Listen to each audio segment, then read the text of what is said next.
তো হ্যালো বন্ধুরা, আমি প্রিয়াঙ্কা চলে এসেছি একটা নতুন ভিডিওর সাথে। তো দেখো, এখানে কালকে রুটি ছিল আর আমি রুটিগুলোকে এরমভাবে টুকরো টুকরো করে নিয়েছি। আর আজকে বানাতে চলছি বাসি রুটি দিয়ে একটা নতুনত্ব দারুণ সুস্বাদু টেস্টি খাবার। তো এই যে আলু কেটে নিয়েছি আর গাজর, বিনস, পেঁয়াজ, টমেটো সব কুচি কুচি করে কেটে নিয়েছি। আর এখানে নিয়েছি 3টে ডিম। তো চলো কড়াতে এবার আমি তেল দিয়ে নেব। আর আজকের ভিডিওটা কেমন লাগলো তোমাদের অবশ্যই জানিও, কারণ আমিও এটা ফার্স্ট টাইম ট্রাই করছি। তোমরা চাইলে এরমভাবে বাড়িতে বানিয়ে খেতে পারো।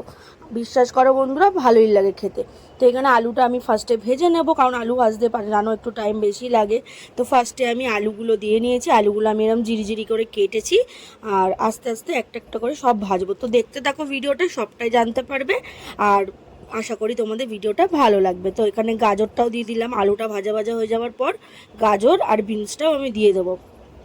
তো এটা কিন্তু বাচ্চাদেরকেও দিতে পারো, কিন্তু আমি দিইনি, কারণ এটা বাসি জিনিস। তো বাচ্চাদের অনেক সময় পেট ব্যথা করতে পারে বাসি রুটি খেলে।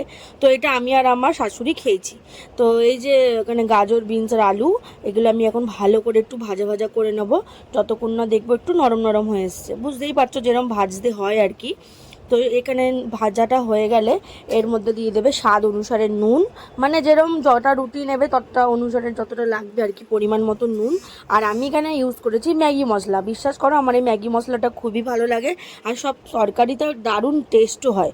আর এটা আমি ফার্স্ট টাইম বানাচ্ছি, আগেও যেটা বললাম। তো চলো এবার নুন টুন দিয়ে এবার তার লাস্টে পেঁয়াজটা দিয়ে আমি ভালো করে ভাজবো। আর এই যে পেঁয়াজটা দিয়ে দিলাম। এখনও কিন্তু আমি রুটিগুলো যেরমভাবে কেটেছি ওরমই রাখা রয়েছে, ওগুলো কিন্তু এখন আমি মিক্স করিনি। আর টমেটোটাও দিইনি, টমেটোটা লাস্টে দেবো। এই যে এবার আমি রুটিগুলো চিনি দিচ্ছি, সরি। এবার আমি স্বাদ অনুসারে চিনি দিয়ে নিচ্ছি। আমি একটু বেশি চিনি দিচ্ছি, কারণ একটু মিষ্টি মিষ্টি জিনিস খেতে বেশ ভালোই লাগে। আর এই সব জিনিসগুলো একটু দেখবে ঝাল মিষ্টি টক নিয়ে হলে বেশ ভালোই লাগে। তো এবার একটু হলুদ দিয়ে নিচ্ছি কালারের জন্য। তোমরা চাইলে দিতে পারো, না চাইলে নাও দিতে পারো। আমি দিয়েছি হলুদটা।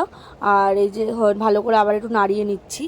আর এবার আস্তে আস্তে আমি রুটিগুলো যেরকম টুকরো টুকরো করে কেটেছি পাস্তার মতন, সেরকম দিয়ে দেবো। ভালো এইভাবেও কাটতে পারো, তোমরা চাইলে তোমাদের মতন অন্য শেপও দিতে পারো।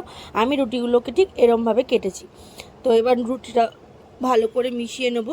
আর ভালো করে যতক্ষণ না মিক্স হবে, জিনিসটা যতক্ষণ না নরম হবে ততক্ষণ কিন্তু ভাজতেই হবে, নাহলে কিন্তু বাসি রুটি বুঝতেই পারছো তো একটু শক্ত শক্ত লাগবে। এই যে রুটিটা দেখো ভালো করে মিশিয়ে নিয়েছি। আর এদিকে আমি দুটো ডিম, আমি ডিমটা না ভাজতে প্রথমে ভুলে গেছি, তো ওগুলো আবার তুলে আবার ডিমটা দিয়ে দুটো ডিম ভাজছি। ডিম দিলে টেস্টটা আরও বেশিই হয়।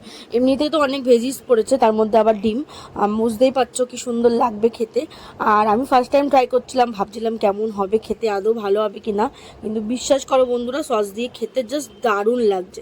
তো এবার আমি ওই আগের ভাজাটার সঙ্গে ডিমটা অ্যাড করে ভালো করে মিক্স করে নিচ্ছি।